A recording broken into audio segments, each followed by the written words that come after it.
Using cruise control inside of the Nissan Rogue is a very straightforward process. So we're utilizing all the buttons along the right-hand side of the steering wheel. So you can toggle the system on or off this way. If you do a longer push and hold while turning it on, it's going to turn you into a traditional cruise control instead.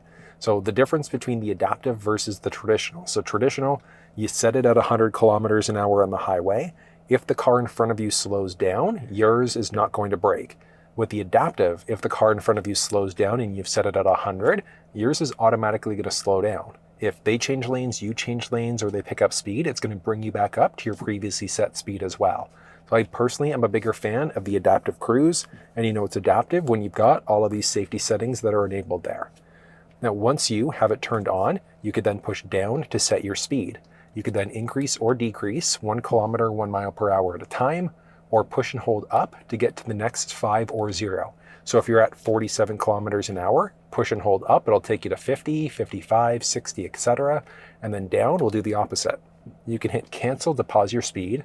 You can hit the brake to pause your speed, and then push up in order to resume your previously set speed. You could then hit this one, which is a distance indicator. I want you to think of that like a 1 Mississippi, 2 Mississippi type of a rule. So how close or far away do you want to be from the vehicle that's in front of you?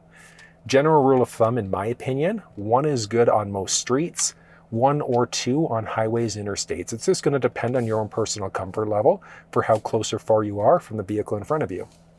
There's also a button by your left knee that's a steering wheel, and that is the steering assist.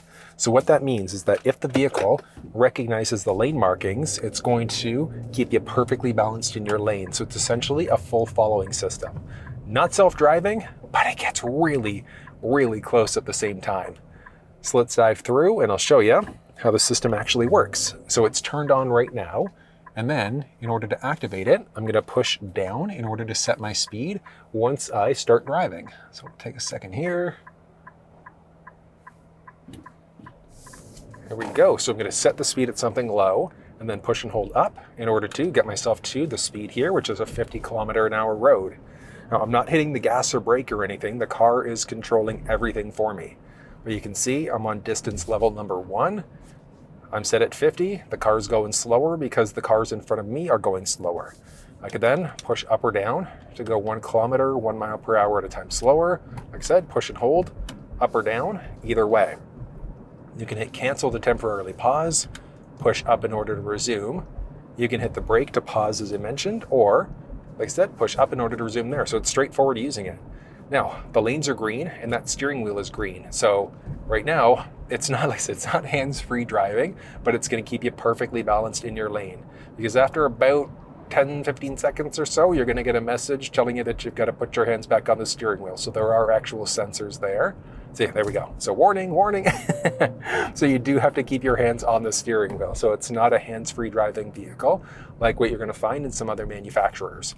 And I'm doing nothing. My foot's not on the gas or the brake. The car is slowing me down here perfectly.